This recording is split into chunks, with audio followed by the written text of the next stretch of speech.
அனைவருக்கும் ஆத்ம நமஸ்காரம். நீ குழந்தையாக மாறாவிட்டால் இறைவனுடைய ராஜ்யத்தில் பிரவேசிக்க முடியாது.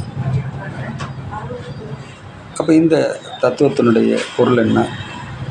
நம்ம எப்போ குழந்தையாக மாறுறது, எப்போ இறைவனுடைய ராஜ்யத்தில் பிரவேசிக்கிறது, இதுக்கு சாத்தியம் இருக்கா?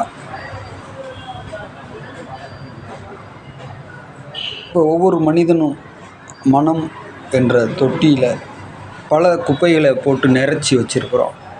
அப்படி நிறச்சி வச்சுக்கிற அந்த குப்பைகளெல்லாம் நம்ம எப்போ அகற்றுறோமோ அப்போ தான் மறுபடியும் நம்ம குழந்தையாக மாறுறோம். ஒரு குழந்தை உட்காந்துருக்கு, அதுக்கு ஏதாவது தெரியுமா? இந்த சித்தப்பா போகிறாரு, இந்த பெரியப்பா போகிறாரு, ஏதாவது தெரியுமா? ஒன்றுமே தெரியாது.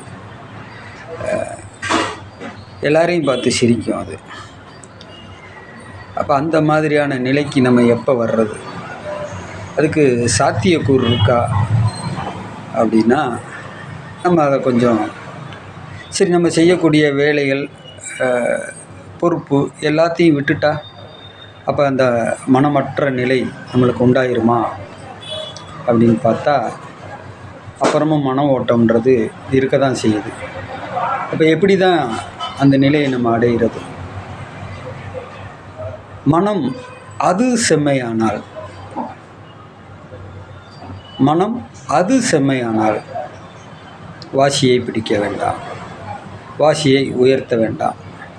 அப்போ மனம் அது செம்மையானால், இந்த வார்த்தை தான் ரொம்ப முக்கியம். எது செம்மையாகணும்? அதுவாக செம்மையாகணும். அதான் மனம் அது செம்மையானால். அதுவாக எப்படி செம்மையாகும் சொல்லுங்கள்? அதுவாக எப்படி செம்மையாகும்? உன் உடம்புல ஒரு கொசு உட்காருது, அது அனிச்சை செயலாக மாறிடுச்சா? கொசுவை தேடி பார்த்தா நீ அடிக்கிற, எங்கே உட்காந்துருந்தாலும் அடிப்ப. நீ உன் முதுகில் உட்காந்துருந்தாலும் அதை பார்க்காமலே அடிப்ப. அப்போ செயல் அனிச்சையாக மாறிடுச்சு.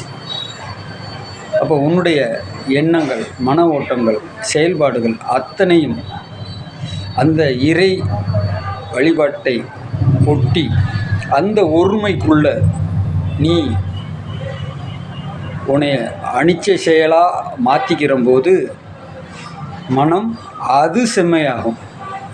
அப்போ செயல்கள் அனிச்சையாக மாறும்போது மனம் அது செம்மையாகும். அது செம்மையானால் மட்டும்தான் நீ அதை பிடிக்க முடியும். ஆத்மா நமஸ்காரம்.